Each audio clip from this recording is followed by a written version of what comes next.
Doctor Yunus এখানে পরামর্শ ভিত্তিক তার নাম যারা ছাত্র এই আন্দোলনে ছিল এবং এখন বর্তমানে যারা দায়িত্ব রয়েছে পরামর্শ ভিত্তিক তারা ডাক্তার ইউনূস সাহেবকে যদি প্রধান অন্তর্বর্তীকালীন সরকারের প্রধান হিসাবে তারা মানে দায়িত্ব দিয়ে থাকে, তার মাধ্যমে কি হয় বা না হয় সে তো রাজনৈতিক ব্যানারে কখনোই সে কাজ করে নাই।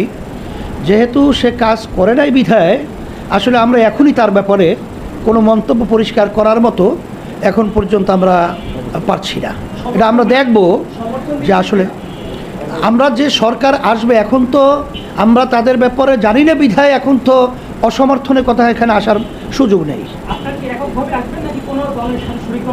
সেটা এখন বলা যাচ্ছে না, এটা আমরা অবস্থার পরিপ্রেক্ষিতে আমরা ইসলামী সমমনা দলগুলোর ব্যাপারে আগেই আমরা বলেছিলাম যে আমরা চেষ্টা করব একত্রিত হয়ে ইসলামের পক্ষে বাক্স দেওয়া নির্বাচনে।